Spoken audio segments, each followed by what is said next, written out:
नमस्कार, आप लोग देख रहे हैं न्यूज बातचीत। झारखंड के विधानसभा इलेक्शन के अभी एक चौंकाने वाला सर्वे निकल के सामने आए हैं। इस सर्वे को देखने के बाद आप अंदाजा लगा सकते हैं कि झारखंड के जनता के माइंड में क्या है, वहां की जनता क्या सोच रहे हैं, किस पार्टी की ओर झुक रहे हैं। इस सारे के सारे सवाल का जवाब आपको इसी सर्वे से मिल जाएंगे। हालांकि हम आपको बता दें, भारत के किसी भी कोने में बैठकर आप अंदाजा लगा सकते हैं कि इस बार वहां पे किस पार्टी की सरकार बनने वाली है। हालांकि ये सर्वे इसलिए इंपॉर्टेंट है क्योंकि चेहरे जो है वह इंपॉर्टेंट है। इंडिया के अलायंस की तरफ से खास करके राहुल गांधी और वहां के मुख्यमंत्री हेमंत सोरेन के चेहरे को लेकर किया गया है, क्योंकि हेमंत सोरेन को जेल में डाला गया था। हो सकता है कि सहानुभूति मिले, उसको भी देखते हुए उनका नाम रखा गया था। अगर बात कर लें एनडीए अलायंस की, तो एनडीए के सबसे बड़े चेहरे देश के प्रधानमंत्री मोदी के चेहरे को लेकर किया गया है, इसलिए सर्वे इंपॉर्टेंट है। हम आपको बता दें, झारखंड में 82 सीट्स है। जो सबसे ज्यादा सीट्स लेके आएंगे, सरकार उसी पार्टी की बनेगी।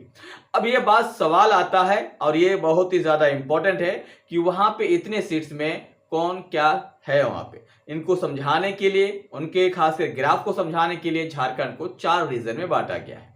सबसे बड़ा रीजन जो आपके पास आता है उत्तर में 10 सीट्स है। उत्तर में 10 सीट्स है और वहां पे बताया जाता है कि उत्तर वाला जो रीजन है ना, वहां पे भाजपा काफी ज्यादा रहते हैं। लेकिन इस बार माहौल चेंज हो रहे, क्यों?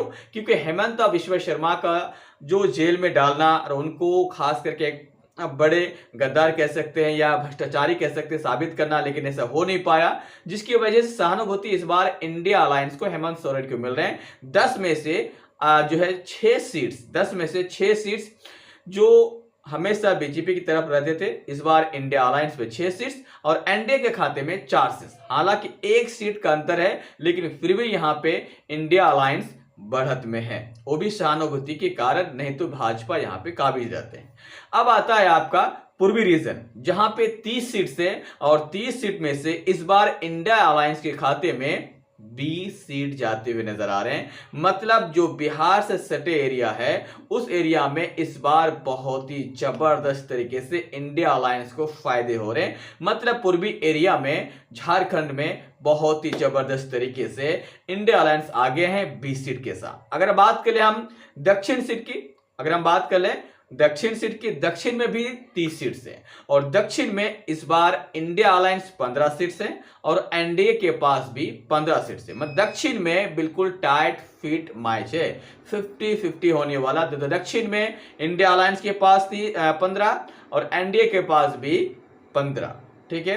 अब आता है आपका पश्चिमी एरिया। पश्चिमी में 12 सीट्स है, पश्चिमी रीजन में 12 सीट्स है और पश्चिमी झारखंड की जो अगर बात करें तो यहां पे इस बार हेरा फेरी हो गया है। जहां पे भाजपा का दबदबा माना जाता है, लेकिन इस बार वैसा नहीं है। यहां पे इस बार इंडिया अलायंस को 12 में से 8 सीट मिलते हुए नजर आ रहे हैं और एनडीए के खाते में महज 4 सीट है।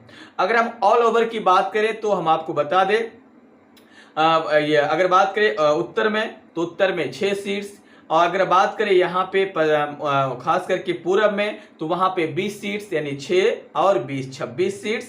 और अगर बात की हमें नॉर्थ में, नहीं सॉरी साउथ में, तो साउथ झारखंड में 15 सीट्स। तो यहाँ पे 50-50 था, तो जाहिर सी बात है आप अगर 26 और 15 ले लीजिए तो 41 सीट्स। और अगर हम बात करें पश्चिम की, तो पश्चिम में 8 सीट्स। तो जाहिर सी बात है उन 50 सीट सरकार बनाने के लिए जो सीट चाहिए उससे ज्यादा है। तो इस बार फिर से हेमंत बिश्व शर्मा या हेमंत सोरेन इस बार वहां के फिर से मुख्यमंत्री बनने वाले हैं। हालांकि सर्वे के ऊपर आपका क्या कहना है, मुझे कमेंट बॉक्स में कमेंट करके आप अपनी राय जरूर दें। जय हिंद।